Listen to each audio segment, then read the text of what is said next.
안녕하십니까. 개인 투자가들의 경제적 자유를 위한 김기수 주식 더스토리의 김기수입니다.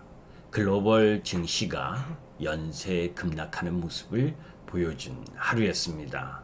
미국 시장이 전일 약세 마감을 했고, 그런 가운데에 아시아 증시, 중국 시장, 상해와 홍콩 시장은 오늘 휴장이었죠. 특히 상해 중국 시장은 오늘부터 10월 7일까지 7일 동안 휴장인 가운데에서 일본 증시나 또 우리 증시 그리고 대만 증시 전체적으로 급락하는 모습을 보여줬습니다. 미국 시장은 사실 어제 S&P 500 기준 마이너스 1% 정도밖에 떨어지지 않았는데, 우리 시장을 비롯해서 아시아 증시가 전반적으로 급락하는 모습을 보여줬습니다. 그 이유를, 왜 그러한 현상이 나타나는지 알고 싶은 거죠. 자, 개인 투자가들에게 제가 계속해서 강조드렸었던 부분이, 워런 버핏처럼 투자하려고 하지 마셔라, 이런 말씀도 드렸고, 또 그 속에서 9월 달은 조심해야 된다. 그동안 상승했었던 부분에 너무 매몰되어서 기다리면 된다라는 사고방식으로 섹터를 잘못 공략하게 되면 엄청나게 어려운 흐름이 전개될 수 있다는 말씀도 많이 드렸습니다. 여하튼 하나하나 조목조목 살펴볼 필요가 있는 상황이기 때문에 한번 자세히 뜯어보죠.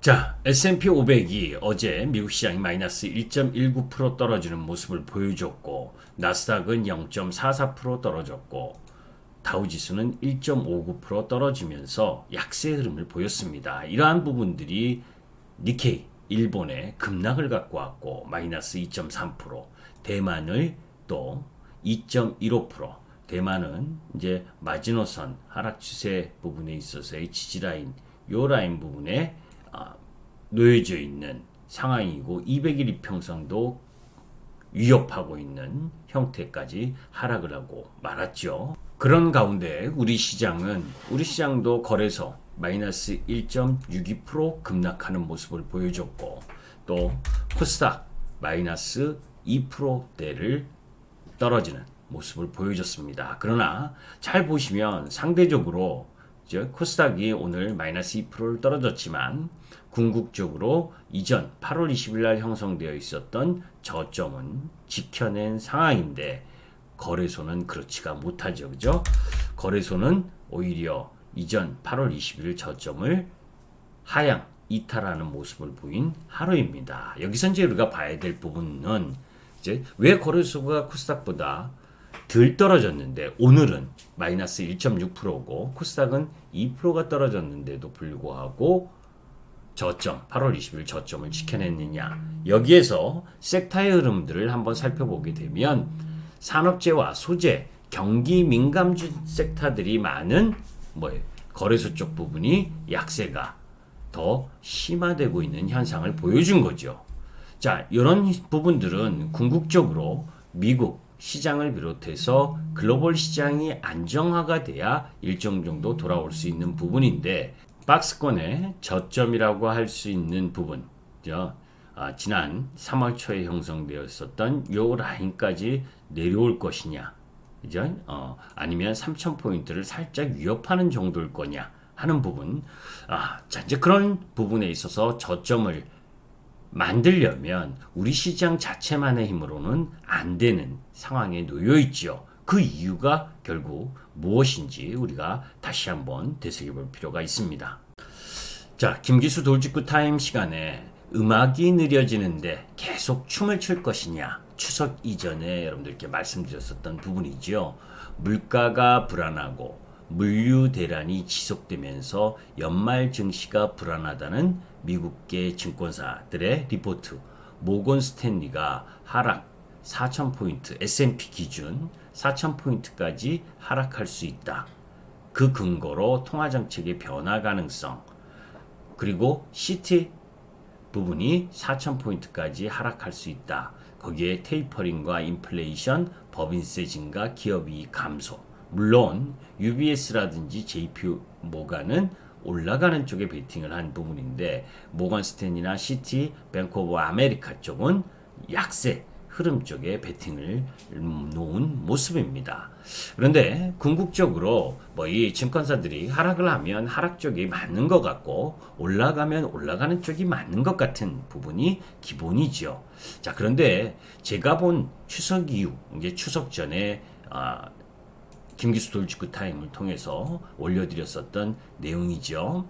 그 중에 자세히 시간이 없어서 그때는 뭐 살짝 넘어갔지만 가장 중요한 건 미국의 디폴트 우려, 그리고 인프라 투자 법안의 승인 여부, 그리고 비둘기파인 파월 의장의 연임 여부, 이 세 가지가 지켜지지 않으면 2011년 8월 미국 국가신용등급 하향 조정을 겪으면서 급락했었던 이때 급락의 범위가 13,000포인트에서 1,600포인트까지 거의 한 18%가 급락했었던 모습.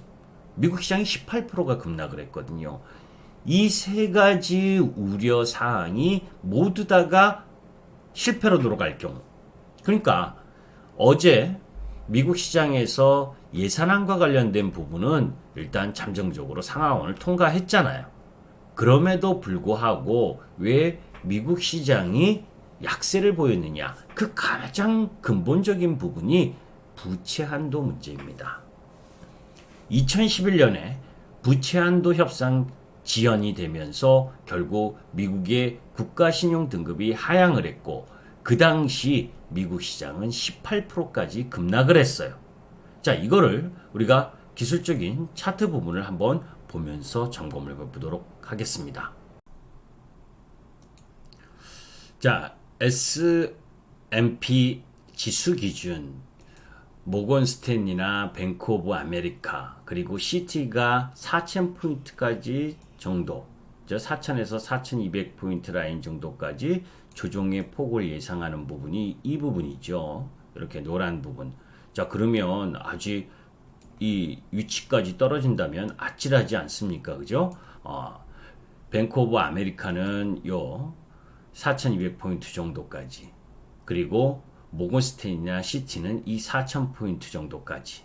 그런데 조금 전에 여러분들께 이야기한 것처럼 2011년 부채 한도 유예 법안이 통과되지 못하면서 급락을 해서 고점 대비 18% 정도 급락. 우리가 이제 4,500포인트 요 부분 정도를 고점이라고 놓고 이제 그리고 거기서 18% 정도면 거의 한 800포인트, 그죠? 810포인트 정도 떨어진다라고 보면 여기 3,800포인트 이 정도까지도 떨어질 수 있는 아찔하죠, 그죠? 여기 지금 4,300포인트니까 이만큼 더 급락한다고 그러면 정말 미치고 환장하는 거죠, 그죠? 이 정도까지 내려오는 형태라면 시장 지수가 아찔한 상황입니다. 어느 정도냐면 이 정도 라인이니까 월봉으로 3,750, 3,800포인트 라인이고 4,000포인트라면 이 정도 라인이니까 그죠? 월봉에 하나 지금 조정을 보인 월봉 모습이고 이렇게 두 달 연속 조정을 보인 타이밍은 이때하고 그죠? 2020년 하반기 부분 그 외에는 월봉으로 계속해서 S&P 500이 상승하다가 첫 음봉 월봉이 나온 상황이기 때문에 한 번 더 10월 월초 부분에 있어서는 조정을 좀 보일 수 있는 여지가 있잖아요. 그죠? 자, 그런 이유가 궁극적으로 이렇게 설명을 드리면 또 여러분들이 모두 다 시장에 대해서 비관적으로 생각할 수가 있는데 사실 그 이후에 2011년 기준에 그렇다는 의미고 그 2011년 그 라인 부분에서 심하게 조정을 받았었던 이후에 또다시 미국 시장은 엄청난 상승을 왔잖아요. 그러니까 2011년 8월 요 국가신용등급 그죠? 부채한도 협상 지연으로 하향 조정되었을 때 결국 그 이유가 지나면 살아 돌아오고 더 크게 올랐었다는 걸 보여주잖아요. 그러니까 시간이 해결해 주는데 그 강도를 어느 정도까지 약세를 보일 거냐. 그죠? 그게 중요한 거죠. 그때 살아나지 못하면 특히 우리나라 쪽 부분에 있어서는 부동산 잡겠다고 집값 잡겠다고 가계대출 줄이고 또 신용공여 줄이고 하는 과정 거기에 우리 시장만이 놓여져 있는 대주주 요건 강화와 관련된 매물 이런 부분들이 섞여서 나타날 수 있는 여지 이런 부분들이 있다 보니까 매도의 강도가 세지는 그런 흐름들이 진행되고 있다는 겁니다. 그런 가운데에서 경기 관련해서 매크로 지표 부분에 제가 김기수 돌직구 타임을 통해서 이야기한 것처럼 경기 민감 섹터가 올라갈 수 있는 여건이 못 된다. 그런 상황에 놓여 있다 보니까 지금 시장 전체적으로 조정 흐름 부분들이 쉽게 해소될 부분이 아닌 거죠. 자, 이제 미국 시장이 가장 좋은 모습을 보이려면 결국 이 디폴트 우려 이 부분을 희석시킬 수 있는 부채 한도 협상 부분을 빨리 나서야 되고 또 그런 가운데에서 인프라 투자 법안이 의회 승인이 나와야 되는 거죠. 그래야 이 월봉의 조정의 폭이 어느 정도에서 머물러질 거냐. 그죠? 그러니까 오늘 미국 시장이 열리는 부분까지 나스닥 선물 약세 영향처럼 우려가 아직 남아있기 때문에 추가적인 약세를 보일 수 있는데 그 범위가 어느 정도일 것이냐 하는 부분은 미국 정치권에서 풀어야 되는 숙제인 거죠. 그죠? 자, 그 숙제의 흐름 부분에 놓여져 있는 이 디폴트 우려와 인프라 투자 법안 의회 승인 여부 이런 부분들에 의한 흐름들이 중요한 역할을 할 것으로 보여지는 거죠. 자, 그 이유를 왜 거기서 찾느냐면 우리가 이 부분입니다. 궁극적으로 이 미국 시장의 어제 모습을 보아서라도 실질적으로 장 초반에는 양호했었어요. 다우지수는 강보합권, 나스닥은 강세 출발을 했죠. 그런 가운데에서 후반으로 갈수록 이제 약세를 보였었던 이유가 사실은 이 부채 협상과 그리고 이 인프라 투자 법안 이 부분이 둘 다 어려워질 수 있다라고 하는 우려가 작용을 하면서 떨어진 거거든요. 왜냐하면 지금 민주당과 공화당 여러분들 잘 아시잖아요. 미국 시장에서 얘네 두 당이 서로 틀린 것뿐만이 아니라 민주당 내에서도 그죠? 민주당 내에서도 극좌, 극진보 쪽 그리고 중도 쪽 이쪽하고 또 틀려요. 그러니까 법안 통과가 지금 법안 통과를 하려면 어느 한쪽에 힘을 실어줘야 되는데 민주당 내에 전부 다가 똘똘 뭉쳐서 통과시키려고 해도 쉽지 않은데 그죠? 민주당 내에서도 갈라져 있고 또 공화당 내에서도 갈라져 있습니다. 그러니까 이렇다 보니까 그죠?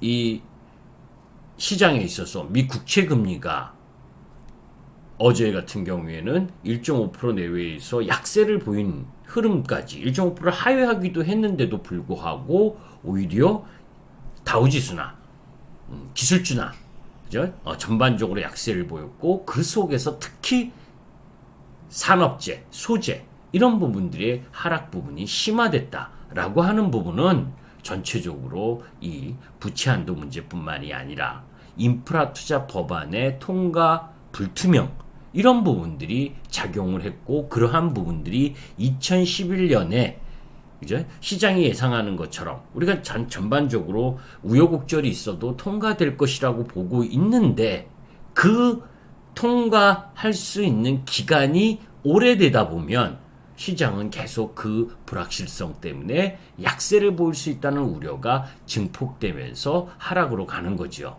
그죠? 결국 디폴트 발생을 막으려면 결국 민주당이 시간이 많이 걸리는 이 예산 조정 절차를 거쳐서 통과시킬 가능성도 커지고 있는데 이러한 교착 상태가 계속되고 있는 상황 그래서 투자 심리가 사상 초유의 디폴트로 향할 수 있다는 우려, 이런 부분들, 거기에 플러스 그린플레이션발 인플레이션에 대한 우려, 이렇다 보니까 투자 심리가 좀처럼 잡혀지지 않는 거죠.